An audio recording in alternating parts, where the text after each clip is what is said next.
Chicos, fíjense, discúlpenme que a veces parece confuso de tanta información, pero estoy tratando de que sea lo más acertado posible. Por eso precisamente está la grabación. Que ustedes vayan revisando. Porque eh, no es fácil manejar todo esto. Son muchas tablas, son muchos criterios. Si bien es cierto que cuando para uno esto es familiar, de repente tienes todo ya organizado, pero trato de ir llevando la clase también en función de lo que vamos diseñando, ¿ok? Entonces, acá hay una tabla de referencia. Vamos a ver una tabla de referencia aquí. ¿Cómo se usa esta tabla? Donde dependiendo la longitud del tubo, aquí tengo tubo de hasta 24 y esquédulo 80, ¿ok? La distancia entre apoyos va cambiando. Ahora bien, vamos a suponer a temperatura ambiente, según esto, un tubo, por ejemplo, de 6 pulgadas puede ser soportado a 8,5 metros de distancia. Pero a medida que la temperatura aumenta, los soportes en la resistencia del tubo es menor, por lo tanto los soportes se acercan. Es decir, ¿qué es lo que quiere decir esta tabla? Esta tabla lo que trata de representar es que cuando usted va a ubicar soportes, hay dos parámetros. Primero, o sea, lo que está diciendo esa tabla es esto. Yo tengo un tubo y la primera pregunta que me pueden hacer es si este tubo, primero, ¿cuánto mide un tubo, no? Un tubo mide 12 metros. Es decir, que si yo tengo tres tubos que están pegados, vamos a suponer que esto es así, y yo tengo acá uno, dos, tres tubos, yo estoy hablando de que en longitud yo estoy teniendo 36 metros. ¿Ok? 36 metros. De aquí hasta aquí. La pregunta es, ¿puedo yo dejar 36 metros de tubería sin soportar? La respuesta es no, porque evidentemente si esto es el piso y yo necesito que ese tubo tenga una altura a partir del piso, en alguna parte le tengo que poner un soporte. Pero entonces vamos a suponer que yo digo, bueno, yo voy a soportar el tubo aquí, porque digamos que es el inicio y al menos debe tener un punto de apoyo. La lógica nos dice, mis estimados colegas, que si yo lo soporto solo aquí, yo voy a tener un tubo que aquí va a estar en el piso. Entonces venimos y decimos, bueno, pero entonces vamos a ponerle uno al principio y uno al final. Estamos hablando de 36 metros de longitud. Cuando yo me descuide, voy a tener un tubo que va a parecer un chinchorro. Y entonces en este caso, esta flecha que tengo acá, esto es una deflexión. ¿Ok? Esta es la deflexión del tubo. Y esto yo no lo quiero. Yo quiero que el tubo se mantenga lo más derechito posible. Entonces viene la pregunta, bueno, David, pero ¿cada cuánto coloco los soportes? Evidentemente, si yo hiciera un análisis de la longitud, el momento, y empiezo a ver por aquí más o menos sumatoria, momento es igual a R cruz F, y entonces veo que a lo mejor aquí hay el peso, yo lograría determinar más o menos dónde está el soporte, pero si me voy a poner a hacer un cálculo para cada soporte que voy a colocar, voy a perder demasiado tiempo. Entonces, ¿qué es lo que se utilizan? Se utilizan tablas como esta que yo les acabo de mostrar ahorita aquí, donde que son tablas de span, ¿ok? Son tablas de span, yo lo voy a recortar para rayar allá.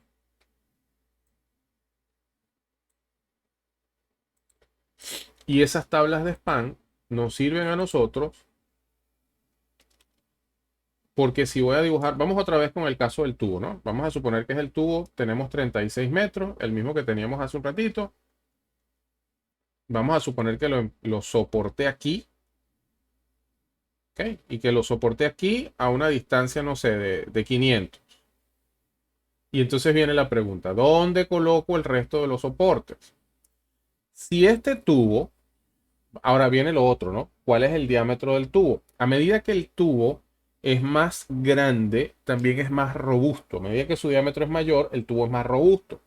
Por lo tanto, el span, ¿ok? El span, la distancia que hay entre los dos, span con N, no span como el jamón. Vamos a tener nosotros acá una distancia mayor cuando el diámetro aumenta. Vamos a suponer que el tubo es de 8.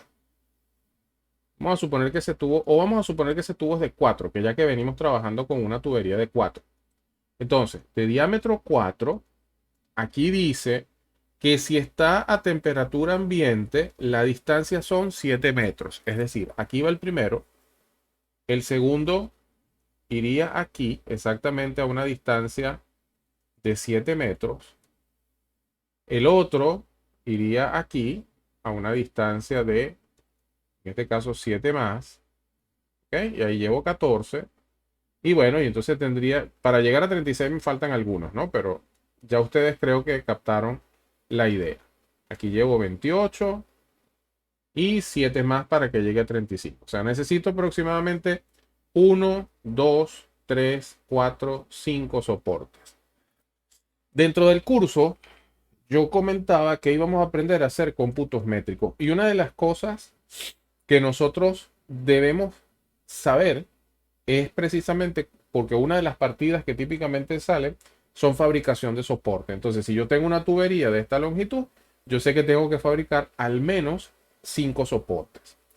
Ahora, también voy a tratar aquí de transmitirles mi experiencia con algunas cosas en campo. Primero, recuerden, esta distancia de 7 es a temperatura ambiente. Es decir, que es importante la temperatura de la línea. Si la temperatura empieza a aumentar, fíjense que entre 500... Ajá, sí, le escucho.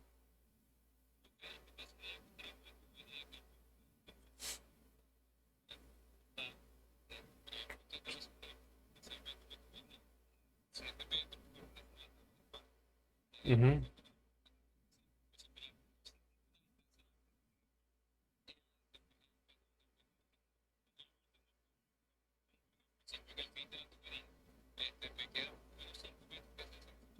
Ajá. No quiere decir que no pueda ser menor a 7, ¿ok? No quiere decir que sea 7. 7 simplemente es el recomendado para que tú no tengas flexión. Y precisamente eso que tú acabas de comentar era lo que les iba a comentar de algo que me pasó con una empresa contratista. Y por eso hago mención al tema de los cómputos métricos. Está buena tu pregunta, César. Voy a cerrar aquí y voy a continuar con lo que tú me preguntas para conectar la idea. Fíjate, primero, reitero, 7 metros sí y solo si la temperatura es ambiente, ¿ok? Si yo estoy trabajando con una línea caliente de 550 grados centígrados, entonces, según esta tabla de referencia que forma parte de un proyecto específico, pues fíjense cómo la distancia es apenas de 3 metros. Entonces, a la misma línea yo le tendría que poner no 7, perdón, no 5, sino una cantidad de soportes. Si son 36 metros, tendría que colocar 12 soportes. Entonces, de 7 soportes, de 5 soportes, 5 o 6 soportes que tendría aquí, fíjense a dónde paso, ¿no? A 12. Pero esto es por una condición de temperatura. En una oportunidad hay una, yo no sé si ustedes han escuchado la cuestión de que normalmente las columnas en las casas se colocan a 3 metros. Yo no sé si alguno de ustedes ha escuchado eso. Eso es mentira, ¿ok? Esa es el número típico que maneja un albañil y o alguien que haya hecho un curso de albañilería o de fabricación de casas de viviendas tradicionales, donde con un bloque de 10, un bloque de 15 y una columnita de 20 por 20, él sabe que esa casa no se va a caer. O sea, es decir, eso está estructuralmente probado y un albañil, un maestro de obra, a lo mejor simplemente pues sigue las reglas y dice, no, bueno, las columnas se espacian cada 3 metros o menor a eso, o máximo 3 metros. Pero nosotros podemos tener fácilmente un edificio mucho con columnas mucho más robustas, donde las distancias sean mucho mayor. ¿Ok? Lo mismo sucede con esto del span. Ahora, en una oportunidad, una contratista me quiso aplicar un número que se usa mucho en campo y es el término de los 6 metros. Hay gente que dice, no, bueno, para que no falle, ponle 6 metros. Es verdad, porque si nosotros empezamos a ver aquí, solamente las tuberías chiquitas de 1 a 1,5 tienen 5 metros de separación, pero el resto, esta cumple, esta cumple, esta cumple y todas las demás con 6 metros va a funcionar. ¿Qué pasa? que si yo en vez de 5 le coloco 6 metros, perdón, si yo en vez de 7 le coloco 6 metros, en vez de 5 soportes necesito 6. Y ustedes podrían decir, con mentalidad universitaria o académica, David, pero es mejor, 6 debe soportar más. Sí, pero ahora, cuando nosotros estamos en este mundo, hay una mentalidad que nos cambia, que no es la de la universidad, y es el tema del dinero. Esa contratista me quería poner los soportes a 6 metros porque de esa manera ellos se ganaban muchísimos soportes más. Entonces, por cada 3 tubos, ellos se ganaban un soporte. Y estos soportes, mis estimados, tienen un precio. Entonces, yo debo optimizar realmente esto. ¿Sí? Entonces, no quiere decir, en el caso César, volviendo a tu pregunta, que si a mí me quedara aquí un pedacito que lo que tiene es 1 metro, yo no pueda simplemente pues colocar acá otro soporte. Si realmente esto siento que se va a caer porque en algunos casos va a quedar esa tubería como que estuviera en cantilever, creo que se llama eso, que es cuando tú tienes un elemento aquí, tienes el tubo y entonces te queda un pedazo acá, no sé, de 1 metro, 2 metros.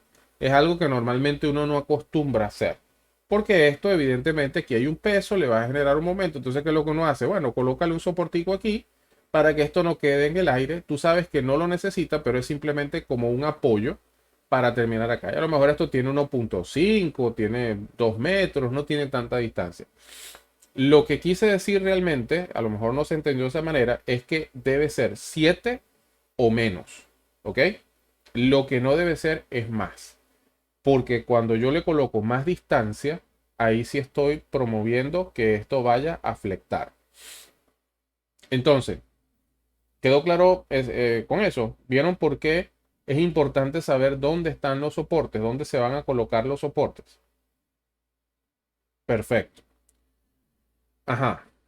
Otros detalles por acá. Otros detallitos. Antes de nosotros colocar nuestro soporte.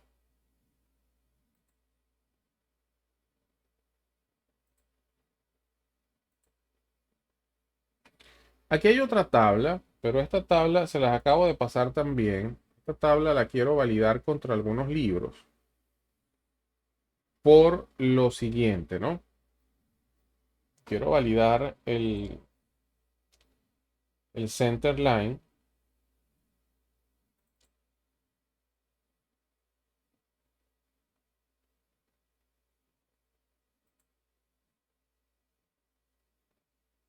Permítame un momento, estoy aquí, no me he ido.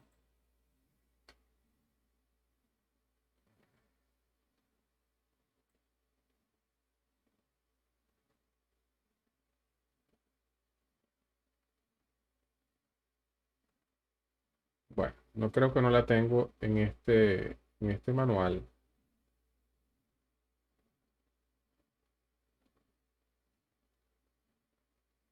pero luego vamos a validar esas distancias. Ok, ¿qué es lo otro que me está dando a mí ese dibujo que les acabo de pasar? Ese dibujo que les acabo de compartir por aquí, se lo voy a pasar también, lo voy a recortar y vamos a hablar un poquito de esto. Fíjense todos los criterios que yo tengo que tomar en cuenta cuando voy a dibujar sistemas de tuberías. No es solamente empezar a trazar rayas en AutoCAD y listo. Esto está aquí. Vamos a crear uno nuevo y luego volvemos acá. Ajá.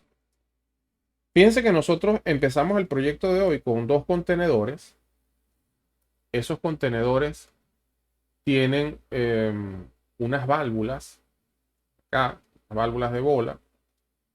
Luego eso está conectado con unas T. Los dos son gemelos acá.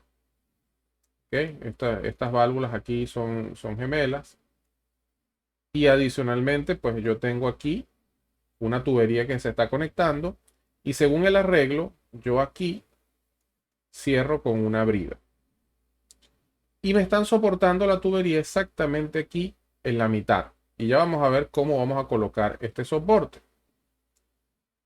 La pregunta que tal vez también es importante hacerse, David, ¿y si yo tengo 2 tuberías que están compartiendo el soporte? Porque yo puedo tener un soporte común para ambas.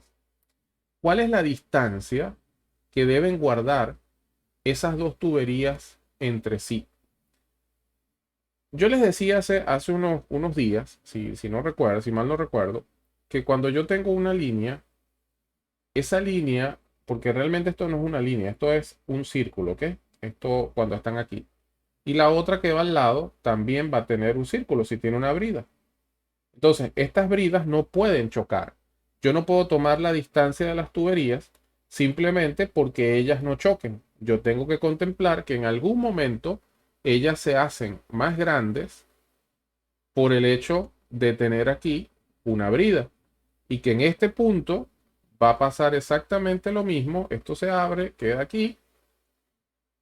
Y entonces esta distancia que tengo acá tengo que saber cuál es la mínima separación. Entonces, típicamente hay unas tablas de separación de tuberías donde me dicen si esta es una tubería de 4, por ejemplo, y esta es una tubería de 6, cuál es la distancia entre las dos. Siempre y cuando yo no tenga aislamiento térmico. Vamos a ver el tema del insulation para aquellos que no conozcan de esto.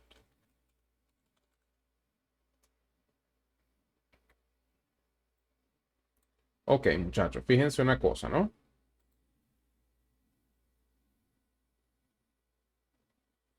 Ok, cuando nosotros pensamos en tuberías, lo que típicamente nos viene a la mente es que todas las tuberías siempre van a estar así, sin ningún tipo de recubrimiento, ¿ok? Sin embargo, cuando yo necesito que esas tuberías se mantengan a una temperatura específica, yo debo aislarlas térmicamente. Y entonces son cubiertas por un material aislante y adicionalmente para proteger ese material aislante, como se ve acá en este esquema, yo utilizo una chaqueta y utilizo unas bandas que son las que terminan protegiendo el aislante que realmente es el que hace el proceso de aislamiento. ¿Qué sucede? Que evidentemente el diámetro del tubo se pierde por completo porque realmente el espacio que ocupa esto es el diámetro del tubo más el espesor que tenga la insulación o en este caso el aislamiento. Vamos a ver si tengo acá otra foto. Fíjense, aquí se ve, ¿no? La pared externa, en este caso el tubo y en este caso tengo acá la insulación. David, pero siempre es solamente material aislante lo que se le coloca. No, en algunos casos también es importante que nosotros veamos, voy a colocar aquí eh, Electrical Tracing for Piping. Eh, Vamos a ver.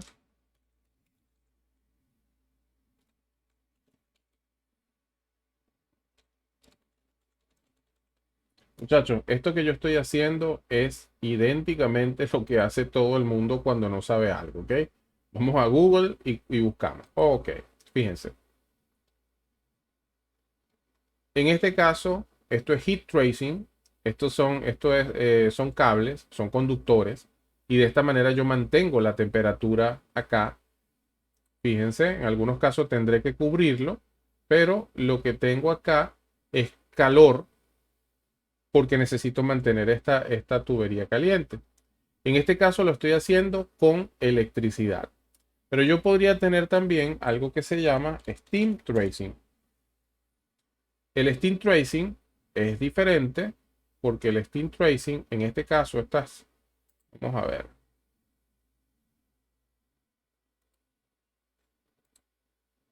A ver acá, si lo puedo pegar aquí. Genial. Ok, ¿qué es el steam tracing? El steam tracing es que yo voy a generar vapor.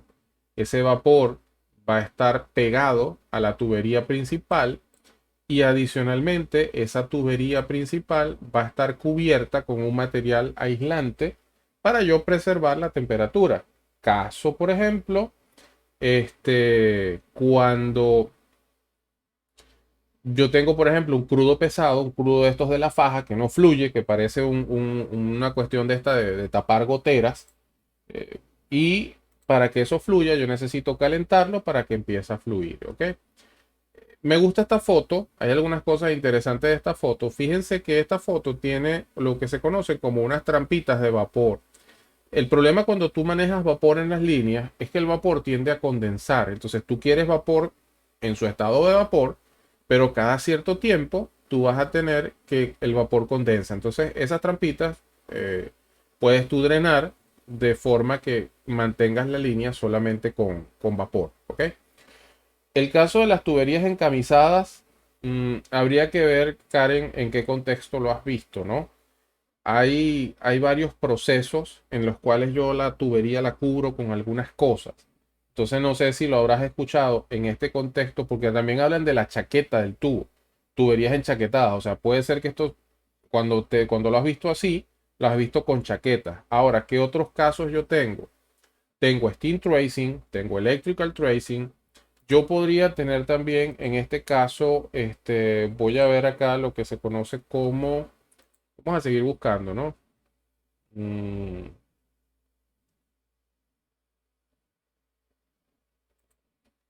ok, vamos a ver aquí, wrapping, piping. Esto se lo había mencionado, pero no les había mostrado algunas fotos. Fíjense que en este caso son procesos para tuberías enterradas. A ver, esta de aquí. Ajá. Esta que tengo acá.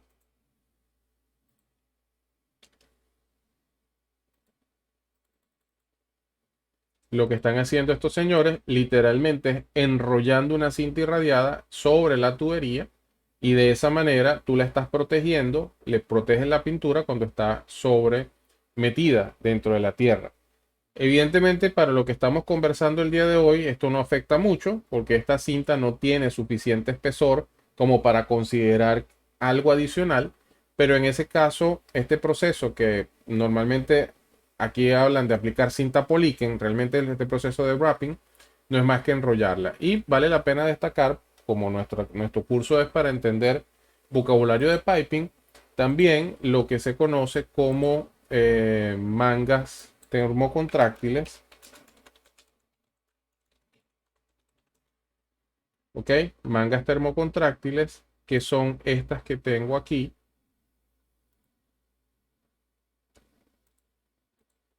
Vamos a colocarla aquí en la pizarra para que ustedes vean también.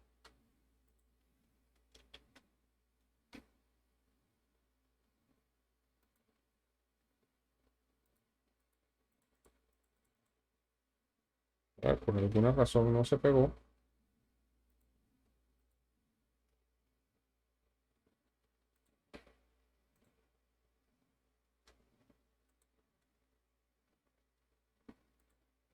Bueno, vamos a buscar otra foto porque esa no sé por qué no la vimos.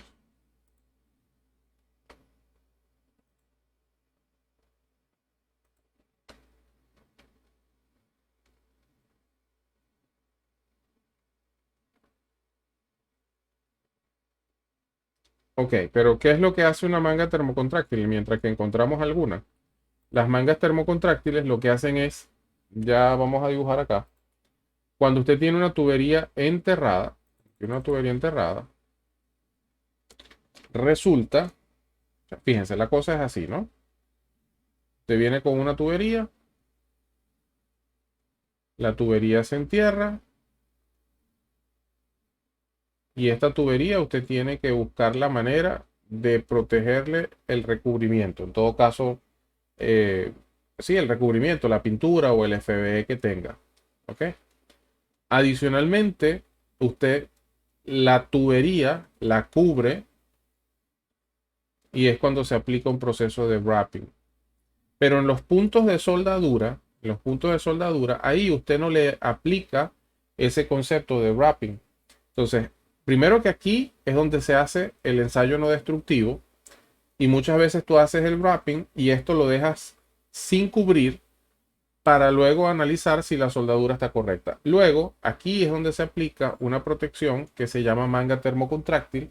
Es un plástico elastómero que reacciona al calor y con un soplete, al igual que como se pega el plástico dentro de los techos, él se va a encoger y se pega directamente a la soldadura. Entonces, simplemente acá para que vayan viendo algunos conceptos. Ok, vamos con el tema de las tuberías aisladas. ¿Ok? Ajá. Entonces, fíjense que dice línea sin revestimiento, sin aislamiento. Si yo quiero, vamos a tomar esto como referencia, si yo quiero saber cuál es la separación entre una línea de 10 y una línea, por ejemplo, de 8 pulgadas, yo corto esta con esto y me dice que son 381. ¿Qué quiere decir esto? Esto quiere decir que yo voy a guardar 381 milímetros de separación entre este centro y este centro, ¿ok? Y las tuberías irán por aquí. Para eso se utiliza esa tabla. Entonces, cuando nosotros vamos a dibujar, tenemos que estar pendientes de todas esas dimensiones y no es simplemente colocar líneas de AutoCAD, eh, porque esto sería muy facilito, dibujar dos líneas y dos líneas. Aquí lo que vale, lo valioso de un drafter, de un designer, es que sepa exactamente cuál es la distancia que él tiene que guardar. ¿Ok? Bien, preguntas hasta aquí, inquietudes, dudas. Ok, bueno, vamos a seguir mirando lo que estábamos haciendo y ahora aquí yo voy a insertar otro bloque. Voy a insertar otro bloque.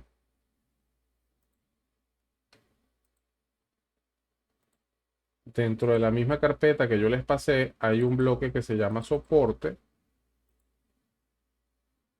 que es este que está aquí. Bueno, lo voy a posicionar acá y él debe estar es en la mitad de esta línea. Entonces lo voy a agarrar y lo voy a mover. Esta es otra cosa, ¿no?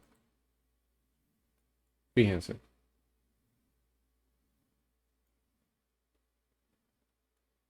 David, ¿y cómo tú sabes qué tipo de soporte es ese? Ya esto yo lo mencioné anteriormente, pero lo voy a repetir. David, ¿y tú cómo sabes que ese soporte tiene esa forma? La verdad, yo no sé qué forma tiene ese soporte. Eso que yo estoy colocando allí es una indicación de que en ese punto la tubería está soportada. Sin embargo, ahora sí voy a tomar una captura de esto acá. Sin embargo, yo le debo dar una identificación a ese soporte. Por ejemplo, aquí.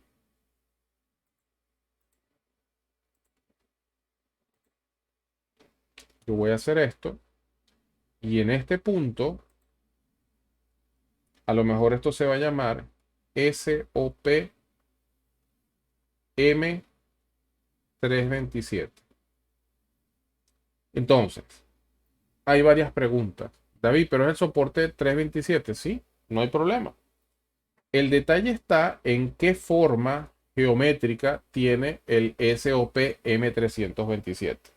Eso puede ser, como yo les decía hace unos días, eso puede ser una H, eso puede ser un Cristo, eso puede ser un slipper, eso puede ser un resorte, eso puede ser, no sé, unas H más altas como estructuras. Eso puede ser cualquier cosa. ¿Quién me va a decir cómo es el soporte SOPM 327? Me lo va a decir el documento que se llama estándar de soporte. Y aquí vuelvo a hacer mención al tema de los cómputos métricos. ¿Por qué? Porque las personas que estén trabajando en sitios donde los soportes vienen hechos y simplemente lo que hacen es instalar, no tienen problema, porque usted agarra sus bloques y los mete ahí.